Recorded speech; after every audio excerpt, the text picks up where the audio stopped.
Welcome to North Carolina Law TV. Today we're going to talk about the topic of defective products. Defective products can cause very serious injuries and often should be addressed not only medically, but legally. My guest is David Daggett of Daggett, Shuler Law, and he's going to talk with us about this topic. So David, thanks for being here. Thanks for having me.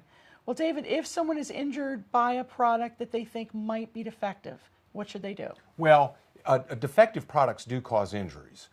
We see all sorts of defective product type claims. We see them in automobile cases, sometimes defective tires.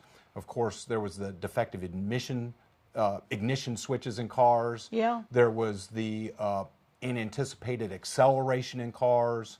Most recently, it's the Volkswagen recall on the diesel engines and gas mileage. All those are defective product claims.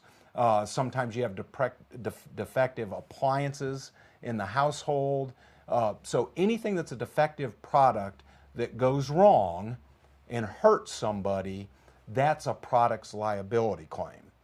Products liability claims tend to be very, very complicated because you have to first prove the defect in the product and that something went wrong.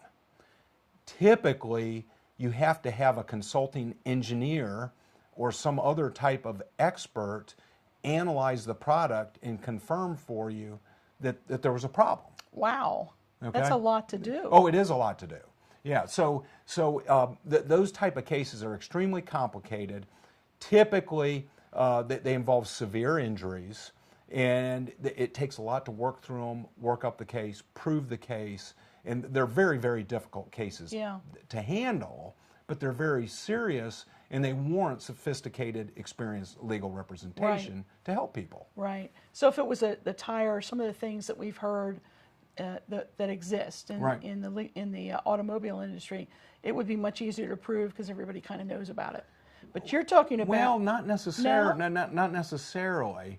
There's some of the mass claims, where there's a whole bunch of cases and lawyers work together and create a body of knowledge. Now, what the average consumer doesn't realize, that's to their benefit because pooling money, some of these automotive claims, it can cost literally millions of dollars in experts, expert engineers, scientists to prove what went wrong, laboratory studies. Sure. Sometimes they have to take cars themselves and recreate what went wrong, which means you got to buy the car to do it. So they're very expensive to pursue.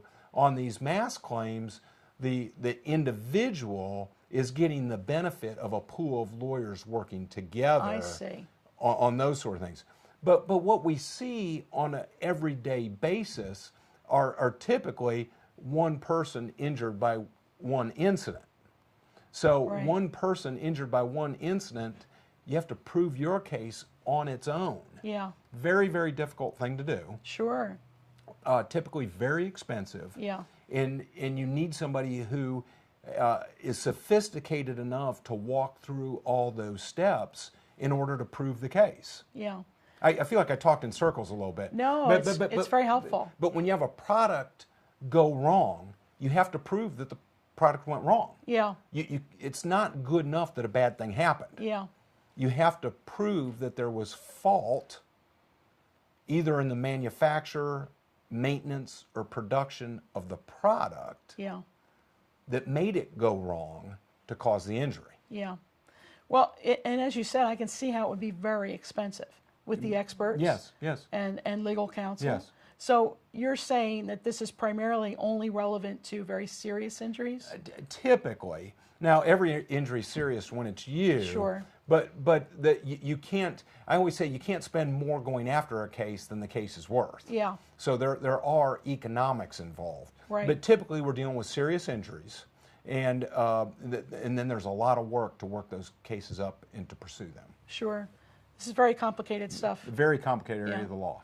Yes. So if it's not something you can do on your own. No.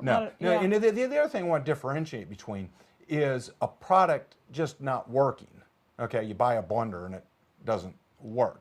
That's a warranty claim. Okay. Yeah, you handle a warranty claim yourself through the company. Yeah. That's not a private lawyer claim.